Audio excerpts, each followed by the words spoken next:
Hello everybody, Tammy here. Welcome to my bookshelf. Today I'm talking about this little book called Buddha in the Attic by Julie Otsuka. Hopefully I'm saying that correctly.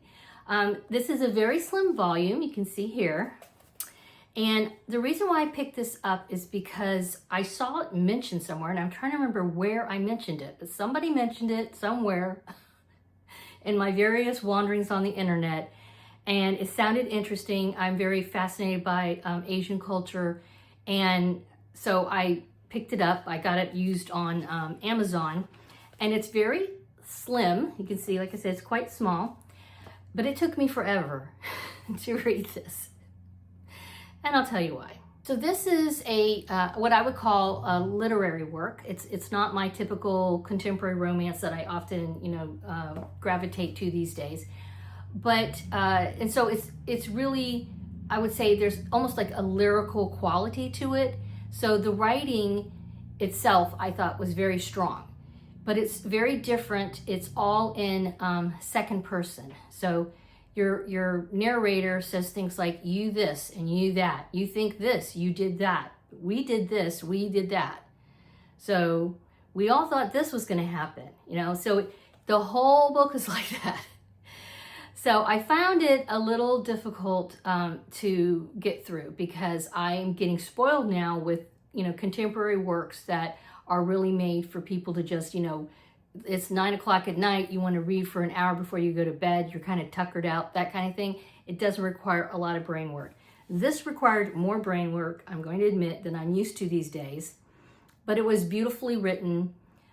It talks about these Japanese brides that came over. I think they call them paper brides. No, I checked. They're called picture brides, okay? Because all these people have been able to do is give pictures of each other before they meet each other and marry. So these Japanese women come over to San Francisco and they end up meeting their intended husbands and marry them. And then we find out how their lives are after that. And most of it is not very good. Not a surprise, but just warning. Not a happy story. So it is considered a novel because it's fictionalized, and so but like I said, it's the reading is very different. Sometimes I really did enjoy it when I could just let myself relax. Actually, at one point I brought this when I had to get some surgery done, and I get very antsy, very anxious when I have to have any type of medical work done. So this was really helpful because it helped me, get my brain out of where I was at the time.